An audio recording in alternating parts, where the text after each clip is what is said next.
This call was recorded on March 5th, 2020. The views and opinions expressed herein are as of the date recorded and should not be construed as an offer to buy or sell any securities. Such views and opinions may differ from those of DoubleLine Capital or of its affiliates and are subject to change without notice. DoubleLine has no obligation to provide any updates or changes. Jeffrey Gundlach, host of Roundtable Prime, is founder and CEO of DoubleLine Capital, an investment manager with investment strategies in fixed income, equity, real estate, and commodities. In 2012, 2015, and 2016, he was named to Bloomberg Magazine's 50 Most Influential. In 2017, he was inducted into the FIA-SI Fixed Income Hall of Fame. Danielle DiMartino Booth is CEO and Chief Strategist for Quill Intelligence, a research and analytics firm whose commentary appears in the Daily Feather and the Weekly Quill. Prior to Quill, she served throughout the credit crisis as advisor to Richard Fisher, president of the Federal Reserve Bank of Dallas. She is author of Fed Up, an insider's take on why the Fed is bad for America. The following audio recording is from an impromptu call between Jeffrey Gundlach and Danielle DiMartino Booth discussing last week's Powell Panic emergency 50 basis point rate cut, the prospects and monetary policy of the U.S., the presidential election, and coronavirus. You're just saying what Mr. Powell's going to do very soon here. I think he's going to cut 50 again. I think it might be Memorial Day. I mean, I think it might be before Memorial Day that we're at the zero bound. Yeah, I mean, I don't know. The 2-year Treasury is already pricing in 50, so that's kind of a done deal. The Fed just follows the 2-year. Yeah, zero bound. That sounds about right. I mean, I just think that I've read your note that you put out, that thing called, what do you call it, Quill? Quill, yes, that's the weekly. Yes, yeah. Yeah. I mean, it seems to me that the corporate bond market is on the edge of a debacle here. Well, that's what Powell is trying to hold the line on so hard because he has no tools. But I just think that American Airlines is bankrupt. I mean, it's just I don't see any way out of it. These airlines, their margins are pretty thin, and I mean, you can't. I think the government's going to bail them out. Yeah, I can't see them letting American go because American is the biggest airline in the country, but their debt load is gigantically untenable. I know, and you're seeing these weird, virus financing bonds out of Asia, or it's just a way of propping people up. I mean, I think.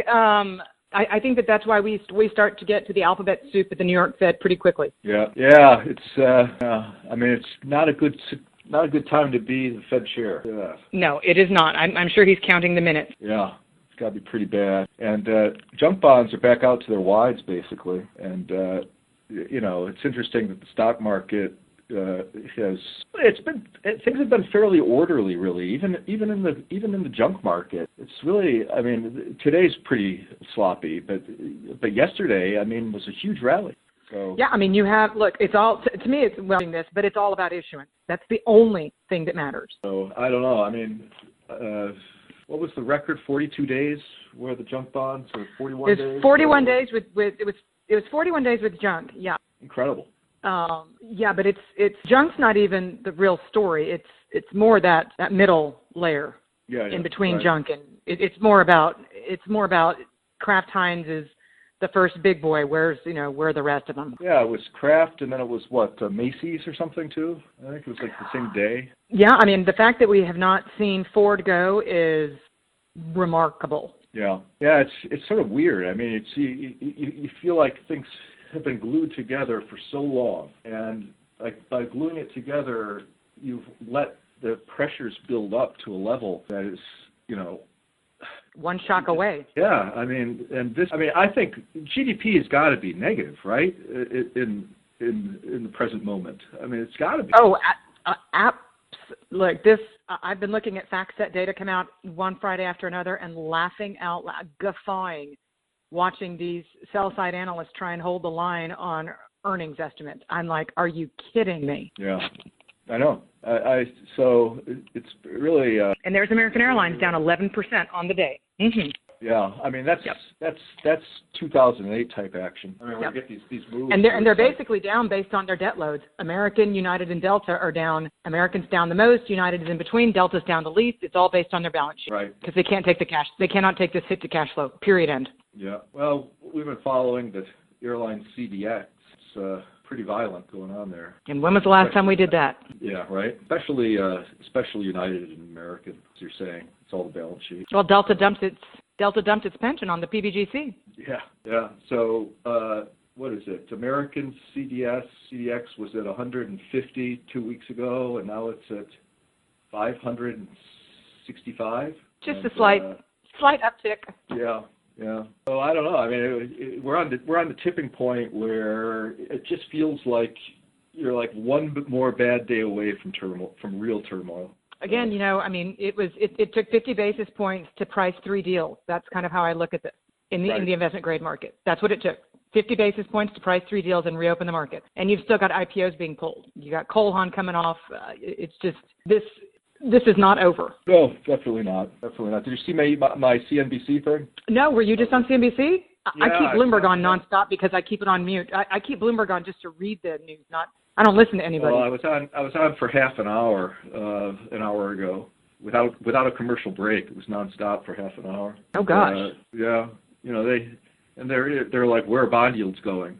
And I said, well, the short rates are going to zero, but I mean, who cares? What difference does it make where bond yields go? I mean, if you buy the 10-year at 90 basis points and it goes to zero, congratulations, you make 8% in a year. I mean, so what? This is not about the price of credit anymore. We've moved. We haven't moved on yet, but we're about to move on because we know how this works. Truly incredible that the stock market two weeks ago was at an all-time high. Just that incredible. About sums it up.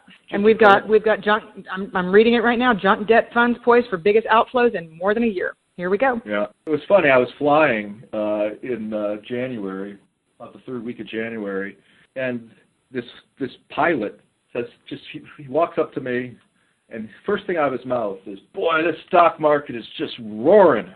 And I said to him, "That's what always happens right at the top. That's what always happens at the top." And the bulls get violent, especially on social media. That's when they get defensive. Anyhow.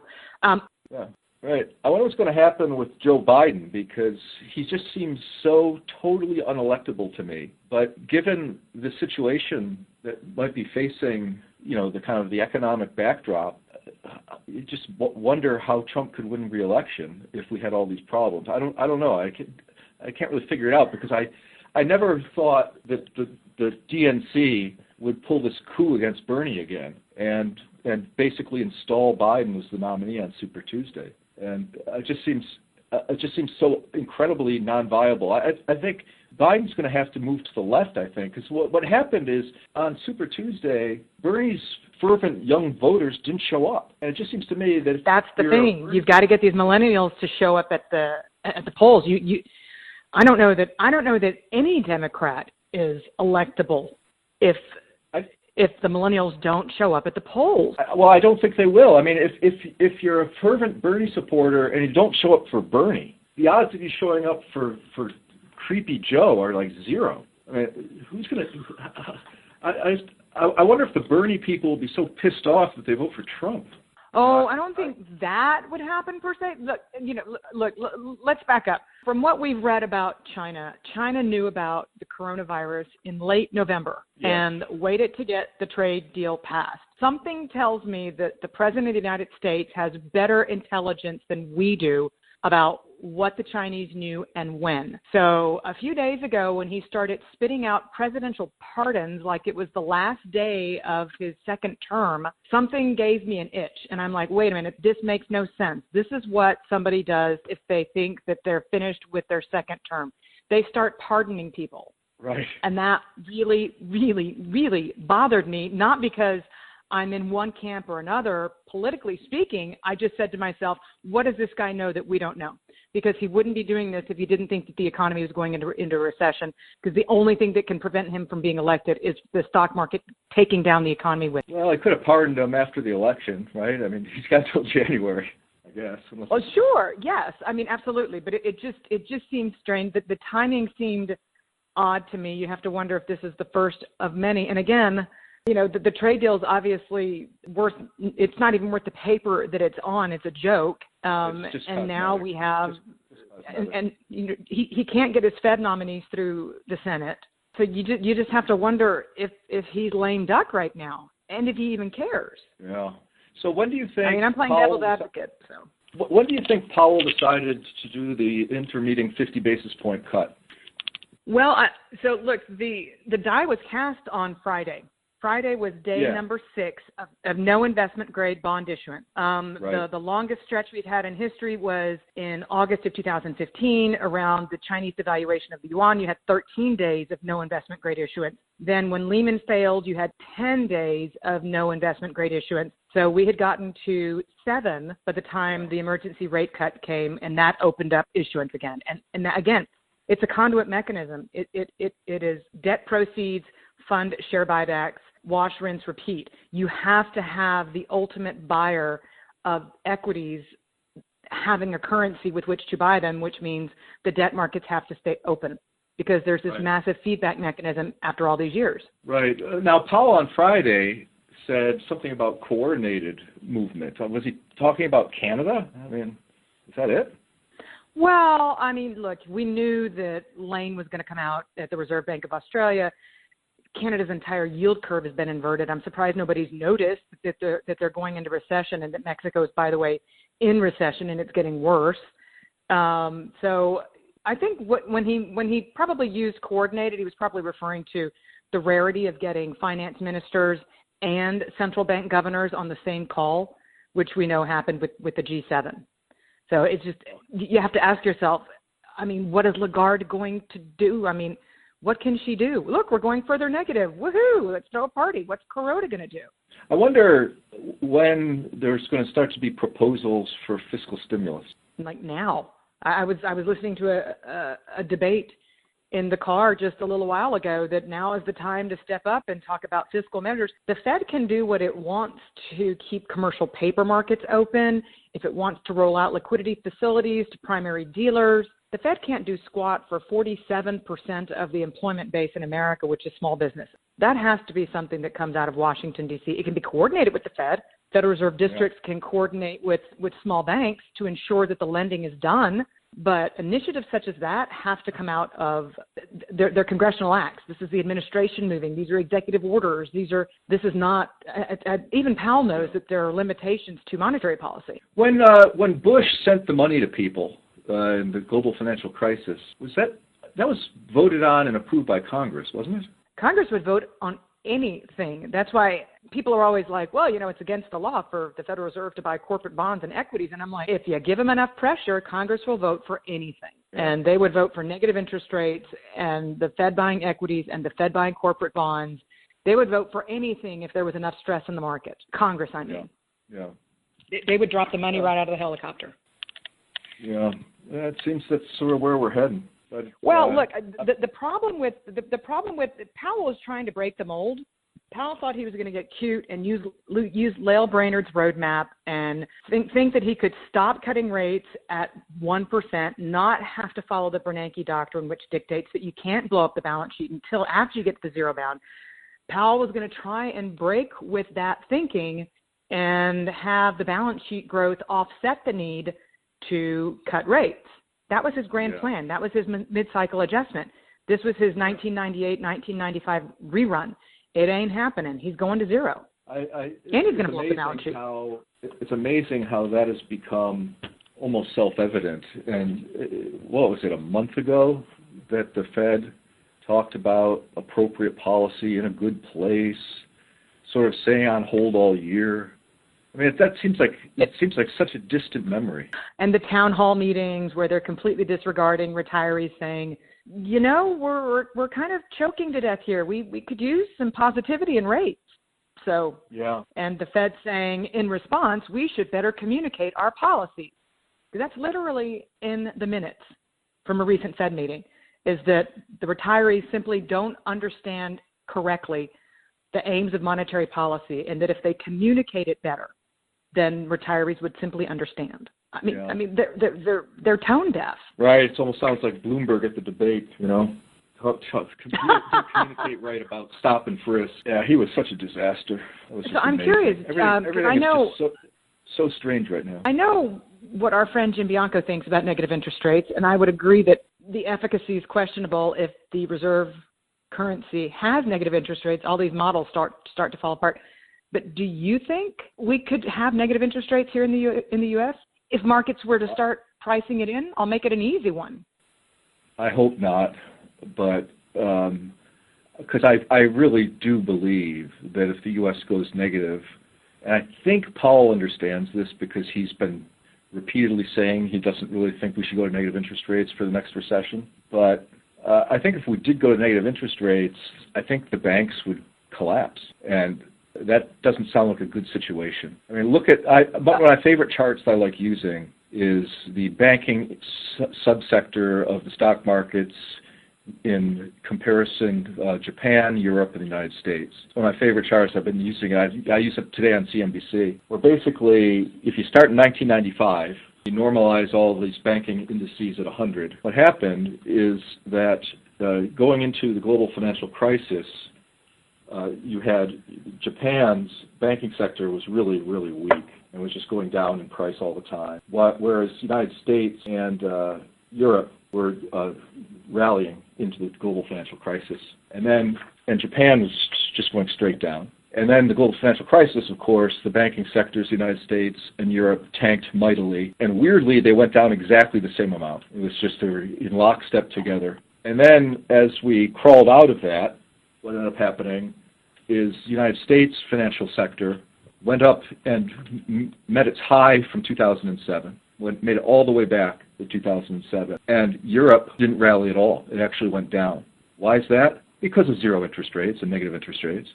Why did Japan not rally at all? Because of zero interest rates. So U.S. financial sector made it all the way back, and and sadly, it's a total double top. I mean, it's exactly up to the same level.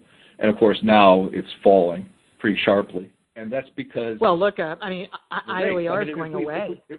If we go to negative interest rates, the banks will just never, ever rally. They'll go down, and they'll have to be nationalized or something. So I think that Powell understands, I hope he understands, that, a negative interest rate policy is not the answer. I mean, it's just exacerbates the problem. So another thing that's interesting about these comparisons is if you break the world into four areas, Japan, Europe, emerging markets, United States, and you go all the way back to the 80s, three of those four regions, and now the fourth region is underway, had their moment in the sun, and they were viewed to be invincible. So in the late 80s, I don't know if you remember this, but Japan was taking over the world. Oh, Japan. Yeah, they're buying the Plaza Hotel. The real estate was, there was a statement that was being made that the little piece of land that the Imperial Palace in Tokyo was on is worth more than all of California because they were making stupid, extrapolations on, per square foot type of stuff. Wickedly overvalued real estate. Well, when the recession came in the early 90s, the Japanese stock market went from being the best market in the world in the late 80s to the worst market in the world. And here it is, 31 years later, and they're not even close to back to that high. Not even close back to the high of 1989. And then you had the advent of the euro, which was, the late 90s. And there's a lot of optimism about the Eurozone. Being a reserve currency for the euro and all this stuff, which obviously never took place, but the European stock market was by far the best in the world in the later part of the 90s. And then the dot-com bust came, and the European stock market was the worst stock market, and it hasn't made it back since, not even close. And then you had the ascension of China and a very weak dollar in the middle of the 00s, leading into the global financial crisis, and emerging markets, and China in particular, were by far the best markets in the world. And then the global financial crisis came, and they got destroyed, and they haven't made it back. So now, what's the world beater for the last 10 years? It's by a million miles, it's the S&P 500 in the United States stock market. Absolutely crushing everything, partially because of a little bit better economic growth, partially due to tax cuts, partially due to financial engineering and the buybacks that you speak of correctly. And now that the market's falling, the U.S. is basically the worst market in the world.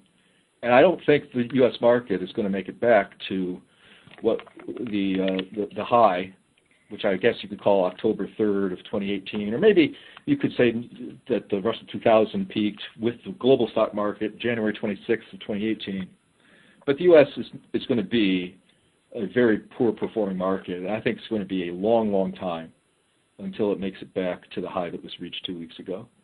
And people forget that you have to go back to 1981 to find a single-digit price-to-earnings ratio on the S&P 500. Actually, it got there for a day in 09, in March of 09. It got to like 9.8, like 9.91 or something, when it was down at 666 on the S&P 500. But you're right, you haven't had a real sustained single-digit PE in forever. And, so we never really. There was a Citigroup earnings that came out around that time, around the March of 09 lows, and there were some accounting changes, and the bounce was hard off the bottom.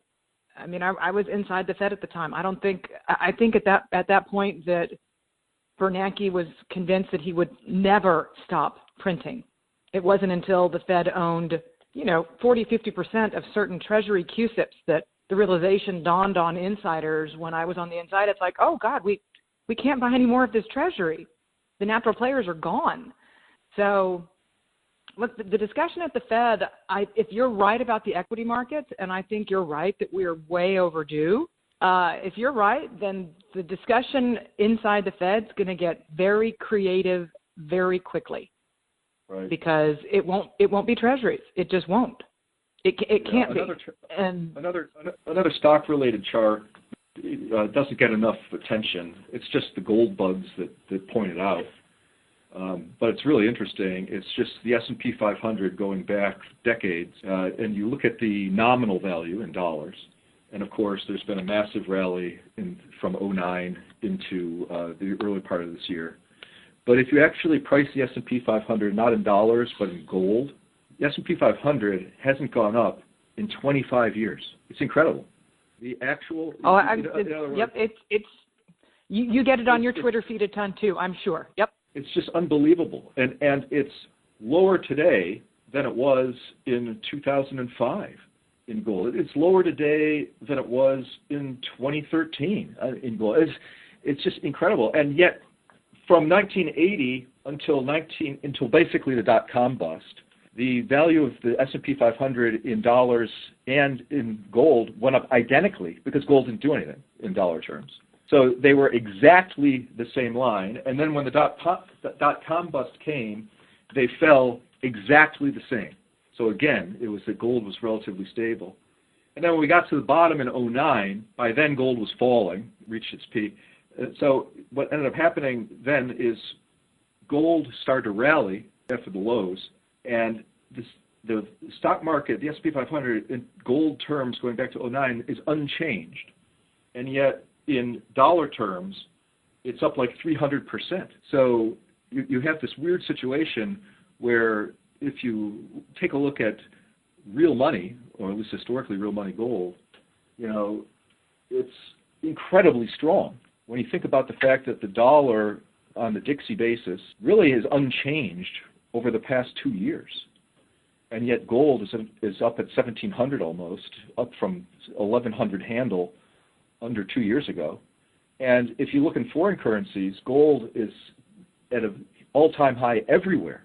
And so I was on CNBC, as I said, and they're like, what should people buy in the Treasury market? And I'm like, forget Treasuries. You can only make a couple percent. You've got return-free risk. If you want to buy something that could make money, you might want to buy gold. It's a weak dollar play. Because if the Fed going to zero is incredibly bearish for the dollar. These other currencies, they can't ease like that. Nope. So and don't leave silver out in the snow there. Bring silver on inside. I mean, because silver is being treated like an industrial right now, and I think that it will be it will come under the precious metal umbrella here before too long. Well, you might be right. Certainly, the multiple gold versus silver is double topped. It's right at the level. I don't remember when the peak was. I think it was like 1995 or something.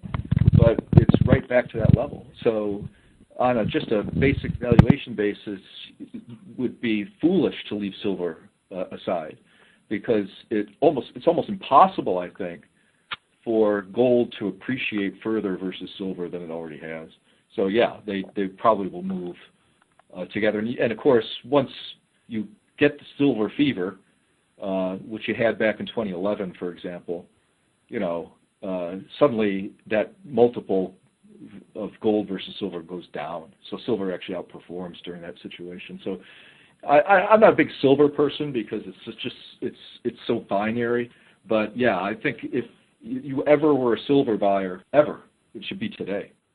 Well, look, I mean, I think that if you want to expand the number from 1 to 2 under precious metals, it takes us back to our original discussion on credit, which is still incredibly well behaved. I mean, there's a chart that I put in the quill that shows that investment grade corporates, their duration's pushing 9 years. That's and right. High yield has gone the opposite direction, along with, the U.S. Treasury, in terms of reducing. It's trading to call. That's because it's trading to call. Yes. The high yield market has a huge fraction that's trading to call, which the market weakens substantially. You're not going to be called.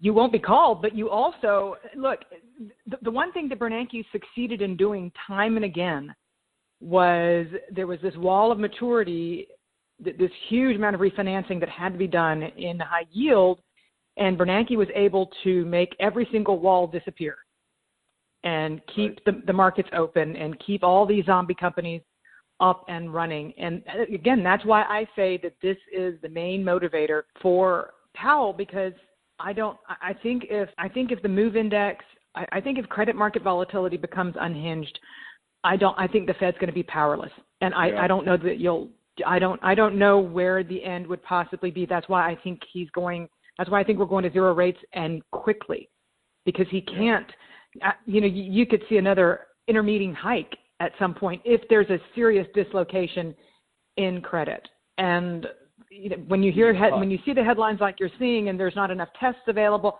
it's like the U.S. headlines are what they were in China weeks ago. Yeah. You're like, seriously? I thought we had the best healthcare system in the world. Well, I got what's starting to happen here is people are truly changing their behavior. I've received this week a pile of emails canceling conferences, clients canceling trips. And today's by far the highest. Literally today. So well, you've got the tri-state area, you've got the Western Seaboard, and you've got the tri-state area, yep. And you don't need much more to shut down the country. That's pretty substantial areas, right? Yeah, I've had traders emailing me all day long. I'm taking the train home, and I'm working from home from here on out. This is I'm talking about New York based. They're going home. You're right. So once that trend and it has started. It's kind of like back when Y2K was sort of a hoax, but the Y2K was getting a lot of attention, and all of a sudden it became almost a requirement for clients to send their vendors, a form to fill out on how they're Y2K compliant. And once it started, there was just an avalanche of these certification requests that came to us. It was like we were just overwhelmed. And it's like the behavior changes, and then all of a sudden it's a huge Me Too sort of situation, and everybody has to do it because everybody else is doing it. And that's what's happening relative to sort of socialized behavior and travel. So well, of course. I was part of a. I've got a buddy who's a huge concert promoter, and I was in Mexico City last week. I was part of a U.S. economic delegation to the Mexican government, and I had dinner with him, and he was saying that he'd had 4 hours of meetings with lawyers, and there was no such thing as an insurance policy. There wasn't enough liability insurance there wasn't even a price that they could buy it at to protect themselves in the event that one person at one of their concerts contracted the coronavirus. They couldn't even buy insurance. And that's what these that's what they're being told, is that there's no way no way to protect themselves. Right. So they asked me on CNBC the situation with the virus, what's my opinion about the future? And I said, how do I know? I'm completely unqualified, but I'll just tell you from just contextualizing this relative to my life experience. I said, whatever the consensus is right now on severity and magnitude, I'm taking the over. So that's kind of, I don't really can't quantify that, but I just think you got to take the over. I think we're at the point of no return, it seems. So I said look, the Fed panic. You think about the Fed panic, but sometimes panic is justified. What I said is, if somebody's coming through the window of your house at 2:00 in the morning, yeah, panic's a good idea. Well, of course. And the thing is, if, as long as the U.S. continues to have kind of this kind of mealy, wimpy response where, we can't really test people. I mean, there's no confidence, there's no reassurance out there. What do you expect the response to be? And, the thing people don't realize is there's been so much wealth created in this current upturn in risky assets that 1 in 10 jobs globally created in 2018, 1 in 10 jobs in the current cycle that have been created globally are travel and tourism. 1 in every 5 jobs created through 2018, 5 years through 2018, 1 in 5 jobs created globally is travel and tourism. People don't understand that this is like your barber shop. That's the first time I've heard that statistic. It's kind of mind-blowing. Well, the largest Chinese export to the United States is travel. Yeah. It's bigger than aerospace and aerospace parts. And it keeps the state of California, for example, humming. 40% of Chinese exports to the state of Massachusetts are education. We forget that China has become 60.3% of China's economy in 2019 was services. That's really they interesting. Export their people. So there's just a lot of downside there. It's like your home health. It's like your home health assistant. These are people-intensive jobs. You're not walking up to a bar at a resort, in Fiji and ordering your drink with the umbrella from a unmanned kiosk. It's a person. Right. And this is a labor-intensive industry, and it's global. And it certainly here is. I mean, look in Los Angeles, look in New York, look in any major city. There are more hotels than you've ever seen, and they're mostly luxury. Yeah, absolutely. There's hotels everywhere. Track that we've discussed today, and that the rates are going to zero. I think the only thing the one takeaway, and we're exactly on the same page, is everything's well behaved because credit's still glued to the ground. Yeah, Nothing bad has happened yet in credit. And I just think the odds of something becoming unglued are reasonably good. Yep. So that's what's really going to get people to understand the consequences of trying to keep things together with duct tape and baling wire that we've been doing for the past 12, 13 years. Anyway, Danielle, thank you for your time today, and Appreciate it. Speaking with you soon.